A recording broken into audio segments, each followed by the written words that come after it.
माध्यमिक अणु भी होते हैं। ठीक है, जैसे प्रोटीन को हम लोग अमीनो एसिड में तोड़ेंगे पाचन के समय, तो एक ही बार अमीनो एसिड में नहीं टूटती है। जो कहना चाहिए जो प्रोटीन होता है, ठीक है, वो पहले कहना चाहिए पेप्टोन में टूटती है, फिर आगे चलकर प्रोटियोसेस में टूटती है, फिर पॉलीपेप्टाइड, डाइपेप्टाइड, मोनोपेप्टाइड और लास्ट में अमीनो एसिड में टूटती है। क्लियर? तो एंटीबॉडी क्या है? एक इम्यूनोग्लोब्युलिन प्रोटीन है और प्रत्येक एंटीबॉडी में क्या होती है? चार पॉलीपेप्टाइड चेन पाए जाते हैं जो एक दूसरे से किस बांड से द्वारा जुड़ी हुई पाई जाती है?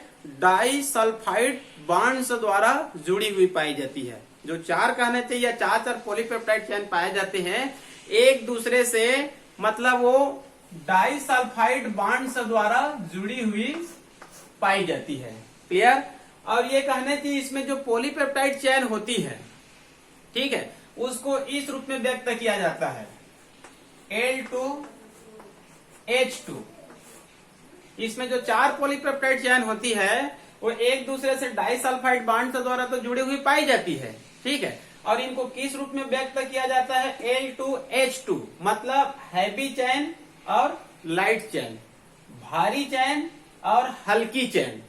चार है तो दो चेन क्या रहेगा? हैवी मतलब भारी, और दो क्या रहेगा?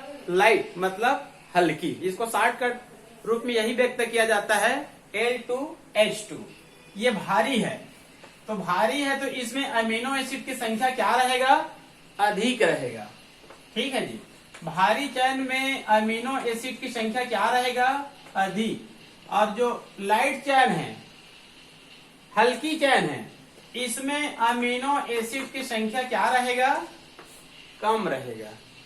अधिकांश एंटीबॉडी किस रूप में कार्य करती है?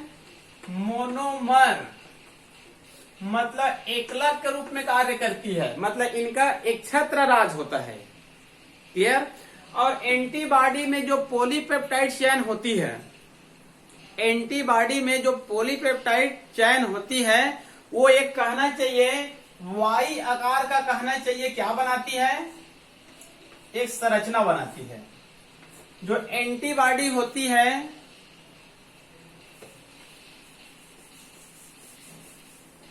ये जो एंटीबॉडी होती है इसमें जो कहना चाहिए जो पॉलीपेप्टाइड चेन होती है वो एक वाई आकार की संरचना बनाती है। इस प्रकार से पुस्तक में है, इसको आप लोग देख लेंगे अच्छे से और इसको आप लोग अच्छे से बनाएंगे। ठीक है जी, यहाँ पर कुछ ब्लैक भी रहेगा चित्र के अनुसार, हालांकि ब्लैक नहीं है वो।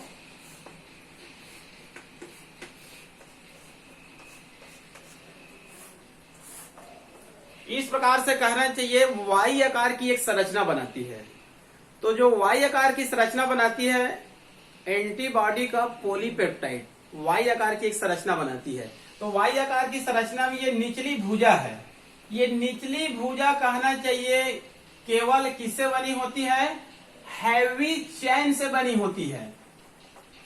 किससे बनी होती है? भारी चेन से बनी होती है। इसमें हल्की चेन नहीं पाई जाती है।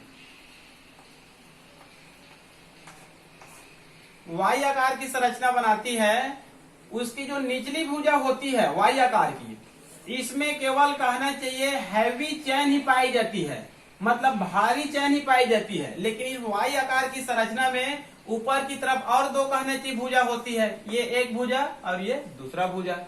ये ऊपरी भुजा हैवी चेन और लाइट चेन, मतलब भारी चेन और हल्की चेन दोनों से मिलकर बनी होती है। मतलब यहां पर हम लोग बोल सकते हैं लाइट चेन मतलब हल्की चेन, और इधर को क्या बोल सकते हैं हम लोग? Heavy chain. ठीक है, या फिर इसको हैवी चेन बोल सकते हैं और इसको लाइट चेन बोल सकते हैं। मतलब कुल मिलाकर ये जानना है वाई आकार की संरचना बनाती है, उसकी निचली भुजा में केवल हैवी चेन पाया जाएगा और ऊपर की दो ऊपरी भुजा होती है वो हैवी चेन और लाइट चेन, मतलब भारी चेन और जो कहना चाहिए हल्की चेन, दोनों से मिलकर बनी होती है। क्लियर? और वास्तव में ये एंटीबॉडी है। क्या है? ये एंटीबॉडी है। यहाँ पर कहना चाहिए बाइंडिंग साइट पाई जाती है, मतलब एंटीजीन का जुड़ने के लिए साइट पाई जाती है। क्लियर? चित्र में कहना चाहिए यहां पर लिख दिया जाता है बाइंडिंग साइट एंटीजीन, और यहां पर भी लिखा रहता है बाइंडिंग साइट एंटीजीन। मतलब ये स्थान कौन सा स्थान है? एंटीजीन का जुड़ने वाला स्थान है। क्लियर?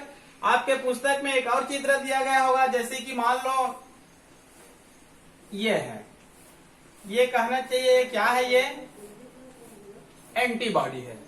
ठीक है, और इस प्रकार से यहां पर एक और चित्र दिया रहता है, ये क्या है? एंटीजीन है। ये एंटीजीन है और ये एंटीबॉडी है। ये दोनों एक दूसरे से क्या होती है? यहां पर जुड़ती है। क्लियर? तो ये हो गया आप लोगों का एंटीबॉडी। एंटीबॉडी क्या है? एक रासायनिक पदार्थ है, मतलब इम्यूनोग्लोब्युलिन प्रोटीन है, जो चार पॉलीपेप्टाइड चेन से मिलकर बना हुआ पाया जाता है। और कहना चाहिए पॉलीपेप्टाइड चेन किस रूप में पाया जाता है? L2H2 इसको बोला जाता है। मतलब 2 हैवी चेन और 2 लाइटली चेन। ठीक है, भारी चेन में अमीनो एसिड की संख्या ज्यादा और हल्की चेन में अमीनो एसिड की संख्या कम, और ये अधिकांश किस रूप में कार्य करती है? मोनोमर के रूप में कार्य करती है, एकलक के रूप में कार्य करती है। और इनका जो पॉलीपेप्टाइड चेन होता है ये वाई आकार की संरचना बनाती है। तो इसमें निचली भुजा केवल भारी चेन से बना हुआ पाया जाता है और ऊपरी भुजा भारी चेन और हल्की चेन दोनों से मिलकर बना हुआ पाया जाता है। ठीक है, ये एंटीबॉडी कहना चाहिए 5 प्रकार की होती है। एंटीबॉडी कितने प्रकार की होती है? 5 प्रकार की होती है। अलग अलग पुस्तकों में अलग अलग हो सकता है। IgA, D, E, M, G। अधिकांश पुस्तकों में कहना चाहिए ये जो इम्यूनोग्लोब्युलिन है IG या फिर एंटीबॉडी, ये 5 प्रकार का होता है। इनसे भी कहना चाहिए कई बार नेट में क्वेश्चन पूछा जाता है। आपके जो 12वीं का पाठ्यक्रम में है केवल इतना लिख दिया गया है कि ये कहना चाहिए 5 प्रकार का होता है। ठीक है, तो कई बार नेट में ये देखा गया है इनसे इनके अंदर का क्वेश्चन पूछ दिया जाता है। क्लियर? तो पहला देखते हैं, ये 5 प्रकार का है। मान लो IgA, D, E, M, G। ठीक है, कई बार पूछा जाता है नेट में क्वेश्चन, ये जो इम्यूनोग्लोबिन A है ये किस में पाई जाती है? सबसे अधिक मात्रा में किस में पाई जाती है? तो उत्तर में क्या रहता है? ये जो कहना चाहिए, जो माँ का कहना चाहिए मिल्क का होता है। ठीक है, और हमारे माउथ में कहना चाहिए जो सलेवा पाया जाता है, मतलब लाल रस पाया जाता है, इनमें ये पाई जाती है इम्यूनोग्लोब्युलिन A। माँ का कहना चाहिए जो मिल्क होती है, दूध होती है, उसमें विशेष रूप से पाई जाती है। ठीक है, अब माँ का कहना चाहिए दूध को पीते हैं तो इसी कारण हमारे शरीर में क्या पाई जाती है? इम्यून सिस्टम भी स्ट्रांग होती है। क्लियर? और हमारे जो सिलेवरी ग्लैंड्स होता है उसमें कहना चाहिए सिलेवा जूस पाया जाता है, उनमें भी इम्यूनोग्लोब्युलिन A पाया जाता है। क्लियर? ये क्वेश्चन एक बार नीट में पूछा गया था। ठीक है, डी के बारे में ज्यादा उल्लेख नहीं मिलता है। ई के बारे में भी एक बार कहना चाहिए नीट में पूछा गया था। वह कौन सा एंटीबॉडी है जो एलर्जी के समय उत्पन्न होती है? वह कौन सी एंटीबॉडी है जो एलर्जी के समय उत्पन्न होती है? तो उत्तर में होता है ई, जो कहना चाहिए किस समय उत्पन्न होती है? एलर्जी के समय। हमारे शरीर में जब एलर्जी होती है तो इस एलर्जी से बचने के लिए कौन सी एंटीबॉडी का निर्माण होता है? इम्यूनोग्लोब्युलिन ई या फिर एंटीबॉडी ई का निर्माण होता है। क्लियर? इसमें से भी कई बार क्वेश्चन पूछा गया है, मतलब सभी इम्यूनोग्लोब्युलिन में कौन सी सबसे बड़ी होती है? तो सबसे बड़ी कौन सी होती है? एम। ठीक है जी, याद रखेंगे इसको। इन पांचों में कहना चाहिए सबसे बड़ी इम्यूनोग्लोब्युलिन कौन सा है? एम। ठीक है, और इसमें एक और जानकारी होता है, जब कोई भी एंटीजन प्रविष्ट करती है, जब कोई भी एंटीजन प्रविष्ट करती है तो उस समय रक्त में यही सबसे पहली बार सेक्रेशन होता है। मतलब हमारे शरीर में कोई भी एंटीजन प्रविष्ट करेगा तो हमारे ब्लड में सबसे पहली बार कौन सा इम्यूनोग्लोब्युलिन कहना चाहिए सेक्रेशन होती है, एम सबसे बड़ी भी है और एंटीजन के प्रवेश करते समय यही सबसे पहले आगे आती है। क्लियर? उसके बाद है जी के कहना चाहिए, एक बार भी इसमें नीट में क्वेश्चन पूछा गया था कि ब्लड सर्कुलेटरी सिस्टम में सबसे अधिक कौन सी इम्यूनोग्लोब्युलिन पाई जाती है। ठीक है, तो ब्लड सर्कुलेटरी सिस्टम में सबसे अधिक कहना चाहिए इम्यूनोग्लोब्युलिन जी पाई जाती है। क्लियर? इतना याद रख लेंगे। 5 प्रकार से है। ए, ये मिल्क और स्लेविया जूस में सबसे अधिक मात्रा में पाई जाती है। ये एलर्जी के समय उत्पन्न होती है। ये सबसे बड़ी होती है, मतलब लार्ज होती है और एंटीजन प्रविष्ट करती है तो सबसे पहले इसी का सेक्रेशन होता है। मतलब यही सबसे आगे आता है कि एंटीजन से मैं लड़ूंगा कहकर। क्लियर? और ये ब्लड सर्कुलेटरी सिस्टम में सबसे अधिक मात्रा में पाई जाती है। एक बार नीट में क्वेश्चन पूछा गया था, ये जो एम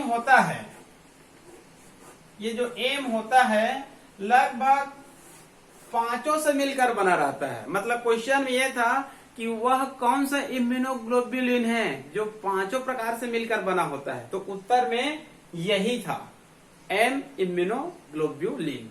क्लियर? ये हो गया आप लोगों का एंटीबॉडी। ठीक है जी। इसके बाद हम लोग अध्ययन करेंगे वैक्सीन।